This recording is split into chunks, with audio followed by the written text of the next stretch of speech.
Jangan lupa protokol kesehatan, memakai masker, menjaga jarak, cuci tangan pakai sabun, mengurangi mobilitas atau bepergian. Semangat Ramadan, TVRI, media pemersatu bangsa.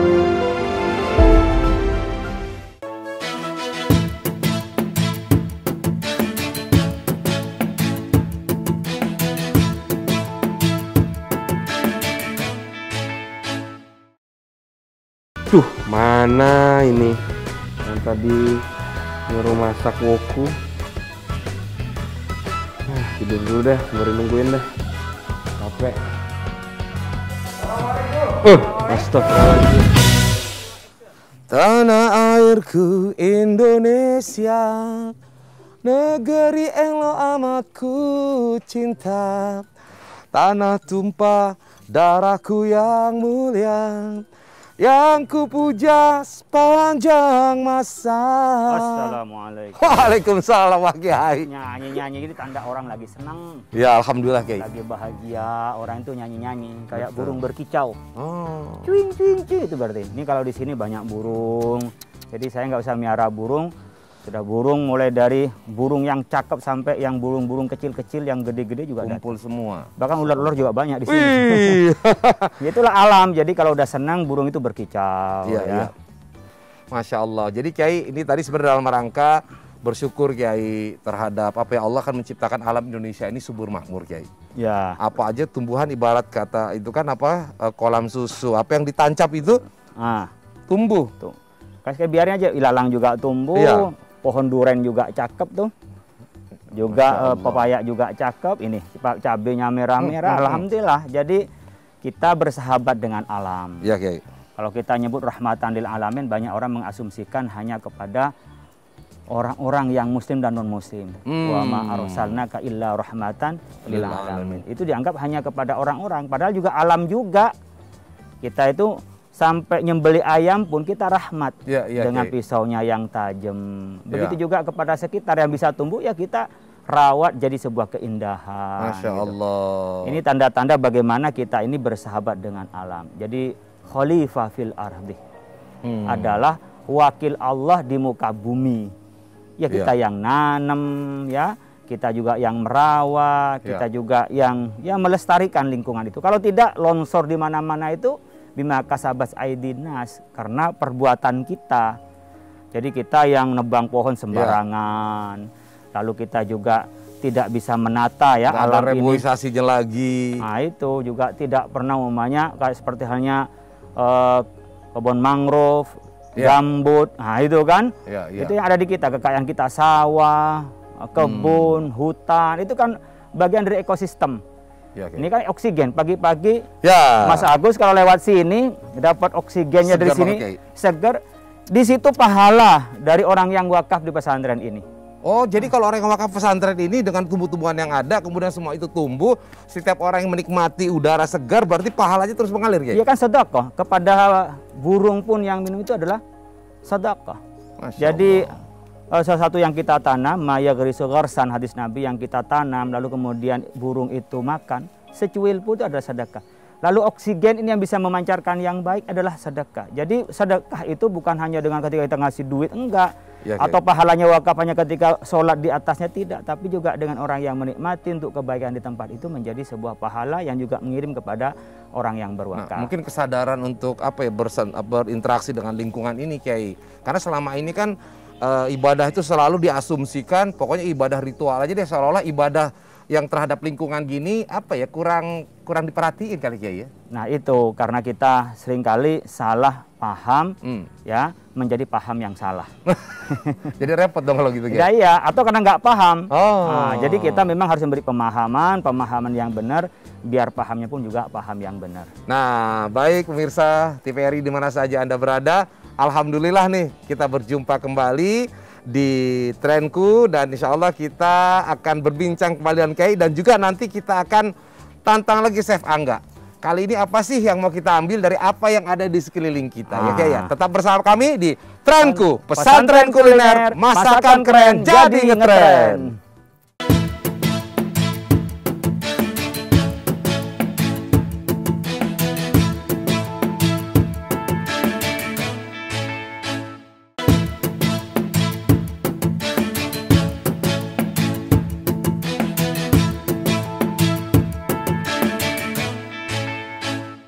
Ya, terima kasih pemirsa, Anda tetap bersama kami di Trenku. Nah, sekarang kita akan tantang Chef Angga. Kiai, kira-kira kita mau ngasih bahan apa sekarang, Kiai, buat Chef Angga ini?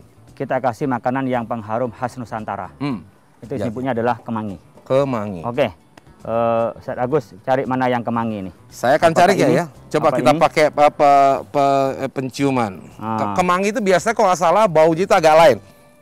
Bukan ini. Oh, oke. Coba kalau ini ya.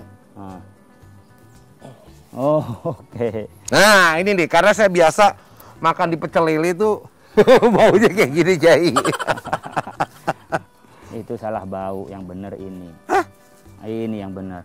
Masa, Kiai? Iya, ini. Udah cari, kan mirip-mirip. Jadi walaupun sama ya? Mirip tapi nggak sama. Ini yang kemangi. Nah, baunya lain kayak ya. Wah, serupa bener. Tapi tak sama.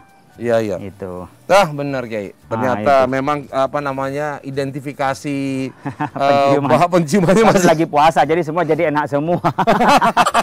Gitu, Kiai, ini kalau kita mencium ini puasa nggak batal, Kiai? Nggak batal, karena yang batal itu al-imsak anil mufattirat, anil to'am, anil syurbi, wal akli, wal jima'i. Jadi yang puasa itu yang membatalkan adalah ketika kita makan dari mulut, ya, lalu juga minum, kemudian kita hubungan suami istri. Tapi sesuatu yang cuma dicium aromanya nggak apa-apa dalam keadaan puasa. Nah, kalau kita bicara wewangian, kalau tidak salah Rasulullah itu suka dengan wewangian, Kiai. Ya, memang Nabi setiap berangkat bertemu dengan jamaah, apalagi Nabi ke masjid, itu Nabi selalu menggunakan hal yang berhias bagus dan juga wangi-wangian. Disebutnya di sana tuh minyak misik. Misik itu terbuat dari kijang, darahnya, tapi diolah-olah sehingga dia menjadi minyak, aromanya ya disebut dengan misik. Maka warnanya kemerah-merahan itu.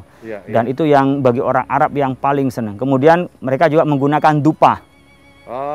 Dupa kalau kita baca selawat, itu kenapa kita pakai dupa? Itu bukan kita mendatangkan makhluk halus, gitu. Bukan sesajen. Ya orang banyak salah. Wah, pakai dupa ini syirik. Karena kirain mendatangkan sesajen, enggak.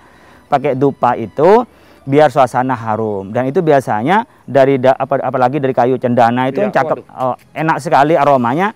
Berharap pada saat bersolawat Rasulullah hadir. Maksudnya gimana gitu, Kiai? Jadi kalau kita baca solawat itu kan Allah akan membalas dengan solawat kita, sama lipat gandakan 10 kali lipat, dan Nabi Muhammad pun juga senang. Dan pada orang yang ke dalam kondisi tertentu dalam keadaan suci bersih itu Rasulullah datang. Nah, ketika Rasulullah datang, bagi orang yang punya mukasyafah bisalah ya merasakan, bukan melihat, merasakan. Nah, khawatir Rasulullah datang kita dalam keadaan bau. Jangan-jangan dari pagi kita nggak mandi kan gitu. Makanya kita kasih dupa biar aroma itu menjadi harum.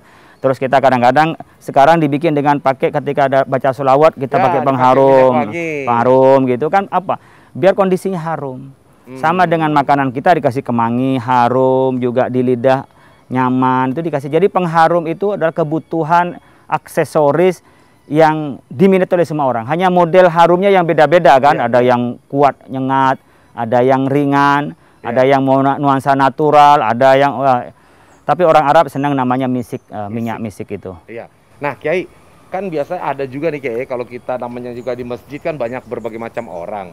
Dan mungkin juga ya ada yang orang itu kadangkala kita mencium aroma yang kurang sedap. Nah, ini gimana, Kiai? Sebenarnya kita masuk ke masjid ini apakah memang dalam taraf itu diwajibkan mandi dulu atau sebaiknya mandi dulu, seperti apa? Maka Allah Subhanahu wa taala berfirman, "Khudzu zinatakum inda kulli masjidin," ya. Maka kita ambillah hiasan kita ketika kita mau masuk masjid. Jadi artinya kita kalau mau masuk masjid kita disunnahkan, bukan wajib. Kecuali yang memang punya hadas besar, dia wajib mandi. Nah, ketika Jumatan kita disunnahkan mandi semuanya, kemudian kita bebersih, pakaian yang paling cakep, zinahnya kita pakai parfum, itu disunnahkan. Zinah ya? Zina.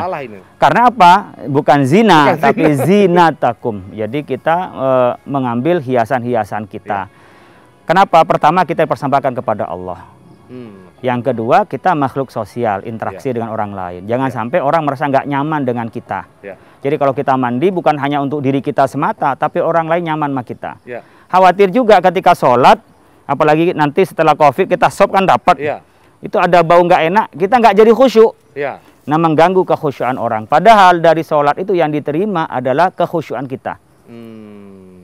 La sholata illa ma ukila minha. Tidak ada yang dari sholat itu diterima oleh Allah kecuali yang khusyuk. Khusyuk 1 detik yang diterima. Khusyuk 2 detik yang diterima. Kalau dari awal sampai akhir nggak khusyuk gara-gara sebelahnya bau, nah itu kan berarti nggak dapat pahalanya. Kewajibannya selesai. Udah nggak perlu sholat lagi, sah kalau syarat rukunnya sesuai. Tapi yang dapat pahala dan dapat nahi mungkar, yang tanha anil fahsya'i wal mungkar, itu ketika kita khusyuk.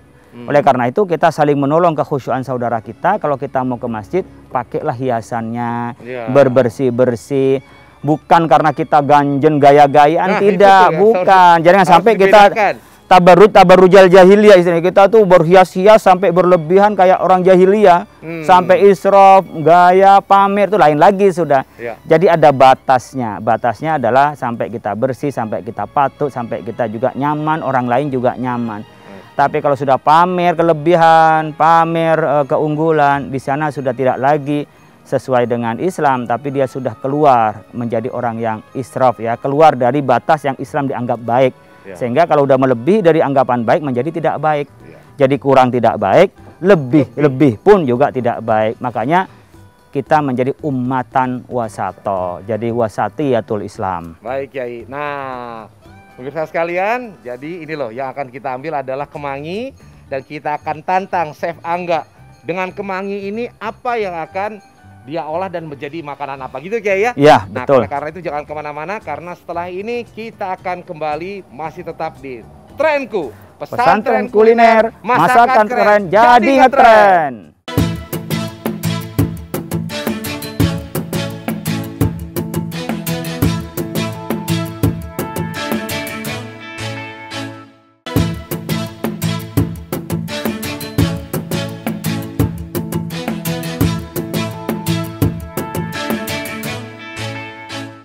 Pisaunya udah,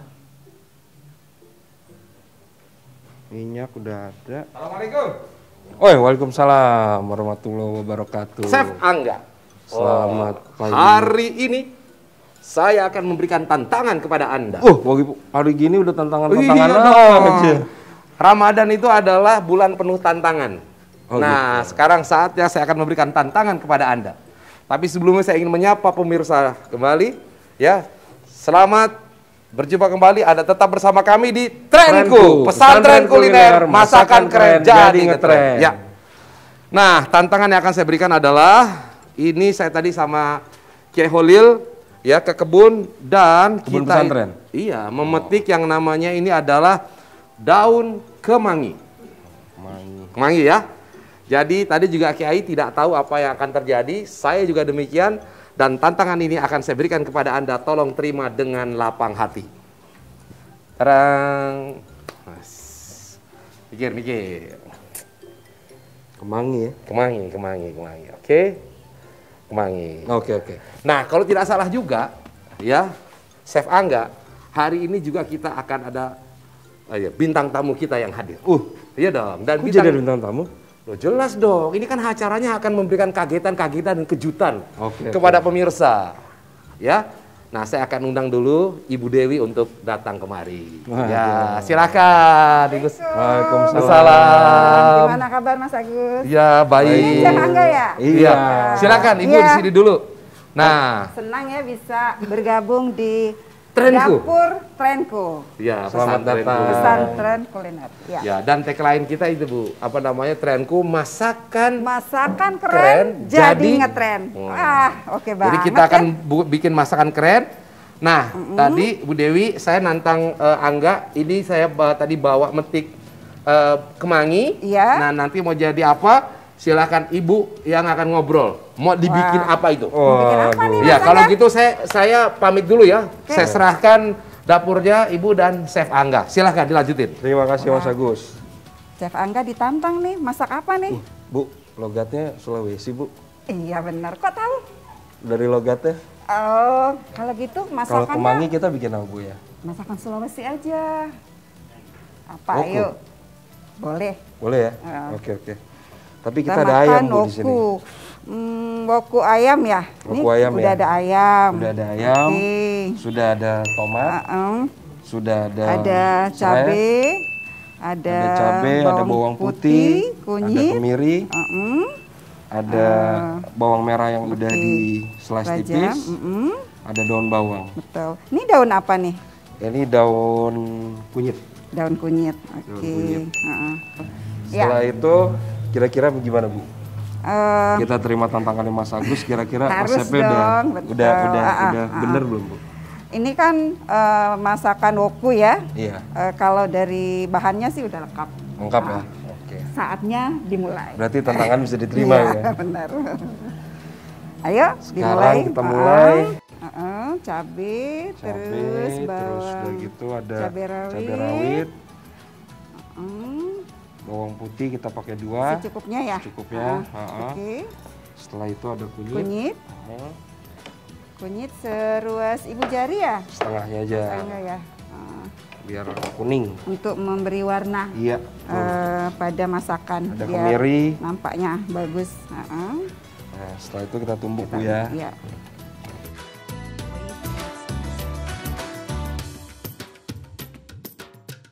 Masukin bawangnya Bu ya. Bawang merah ditumis. Sampai keluar aromanya ya. Ini masaknya nggak lama ya Mas Angga ya? Cepet sekali. Jadi ini. kalau mau masak biar nanti makannya panas-panas menjelang buka bisa juga ya. Betul. Jadi tambah nikmat nanti masakannya. Aromanya mulai keluar nih. Iya Karena nih. kita masih bisa mencium berarti masih normal ya. Alhamdulillah kita masih normal sehat ya. Masih bebas dari COVID. Ya, sekarang sudah bisa dimasukin. Tadi kita tumbuk. Ya. Oke. Campurannya. Minyaknya nggak boleh banyak atau gimana nih Mas Angga? Minyaknya kita secukupnya aja karena kita akan mengandalkan minyak dari bawangnya. Oh iya. Kalau kita lihat udah mulai matang gitu ya, baru masukkan ayamnya kita masukin ayam dulu. Wah, Ibu udah jago masaknya.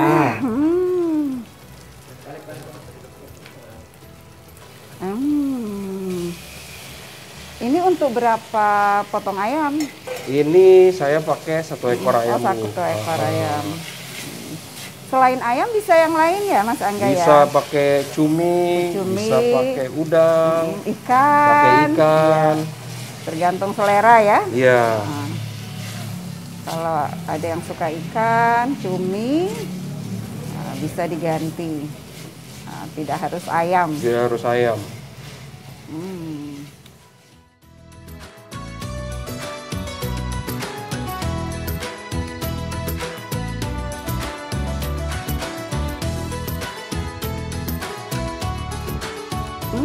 Setelah itu apa Mas Angga? Kita tambah air sedikit Bu. Air sedikit untuk biar ayamnya matang ya? Iya.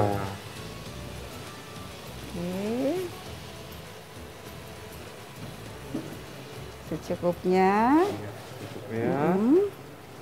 Terus daun serainya? Daun serai. Ya. Kemangi? Setelah itu nanti. Belum. Terakhir. Kunyitnya. Daun kunyit. Kunyit lebih seger. Daun okanya udah nggak ada ya? Iya. Udah susah nyarinya. Susah ya. Oka. Terus apa lagi Mas Angga? Tomat? Aduk dulu. Itu apa daun bawang? Ini tahap yang pertama Bu. Kita untuk ambil rasanya dulu. Nah setelah itu tantangannya Mas daun kemangi. Daun kemangi. Mas Agus wajib untuk mencicipi nih kalau buka puasa ya. Ini kita 2 kali masukin ya Bu ya. Oh iya. Biar kita cari rasanya dulu. Setelah biar itu cantik lagi. untuk mempercantik tampilan masakan ayam wokunya. Ini sudah matang nih Bu. Ya, saatnya disajikan. Disajikan, kita matiin dulu kompornya ya. Untuk dicicipi bersama-sama. Saya akan pindahkan ke piring. Oke. Ya. Setelah itu kita ketemu Mas Agus bilang sudah jadi. Tantangan sudah diselesaikan dengan baik.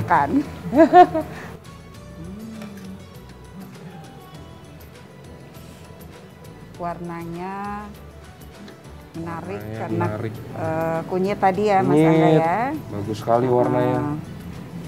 Terus aromanya juga jadi deh. Jadi deh. Ayam woku ala Chef Angga dari dapur Trenku ala Bu Dewi kuliner. Ya, waduh, kelihatannya tadi tantangannya jadi apa itu? Ya, ayam woku ala Chef Angga. Waduh, ini luar biasa ya. Nanti akan kita nikmati ya Bu ya. Bagaimana rasanya ayam woku Chef Angga. Memang ini kayaknya spesial ya untuk dibuat untuk Bu Dewi ya, Chef? Iya, karena woku tuh ciri khasnya ramai dengan warna. Wah, ini kan dari Bawaslu kan. Bener juga. Jadi banyak warna setiap hari. Warna, betul. Jadi segala satu harus ada hikmahnya. Iya, dan sekali-sekali juga Ibu kita undang begini supaya suasana agak lebih rileks gitu ya, nggak tegang terus-menerus. Baik pemirsa, nanti kita akan sama-sama menikmati hidangan yang telah jadi dan tetap bersama kami di Trenku, pesantren kuliner, masakan keren, jadi ngetren.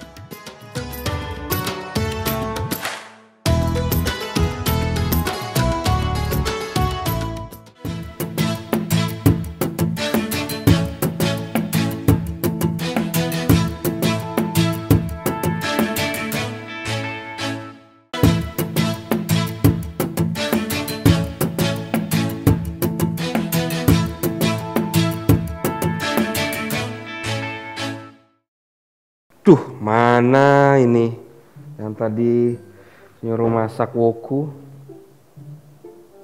Nah, tidur dulu deh, sembari nungguin deh. Capek. Assalamualaikum. Astagfirullahaladzim. Wah, Chef Angga udah ketiduran, kecapean nih kayaknya ini Bu. Capean masak. Silakan monggo. Oh, ini udah selesai ya. Ibu silakan Ibu.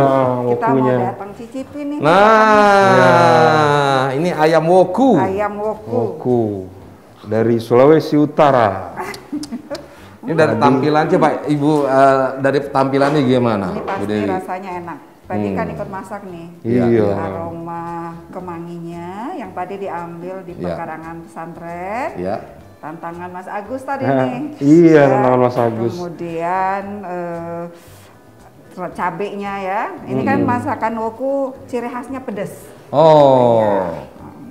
Coba kita cicipi Ya, ya. silakan Ibu. Bismillah. Monggo Bu.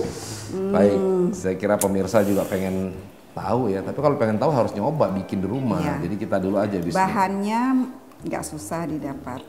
Saya mau rasa bumbunya dulu.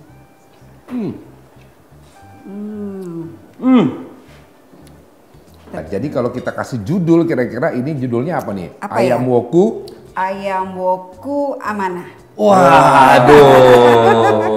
Ya. Jadi enak. mengingatkan kita saking enak dan amanah itu suatu hal yang sangat penting ya Bu ya. Jadi sambil makan kita ingat siapa yang lagi dikasih amanah harus dilaksanakan dengan baik. Luar biasa. Jadi makan untuk menguatkan, menjaga amanah. Waduh. Ini menjadi khas dari pesantren Cendekia Amanah. Salah satu menunya adalah ayam woku amanah. Baik pemirsa, demikian tadi ya Anda sudah melihat semua dan silakan nanti Anda ingin mencoba di rumahnya dan segera harus mencoba ya. Betul. Dan bisa Anda ulangi dan bisa menjadi sebuah pilihan ya di dalam menu untuk berbuka puasa. Jadi menu favorit. Menu favorit dari Sulawesi Utara. Ya, terima kasih. Insya Allah kita akan berjumpa kembali dalam program episode yang berikutnya. Trenku, pesantren kuliner, masakan keren, jadi ngetren. Kita makan lagi. Ya, saya harus habis ini.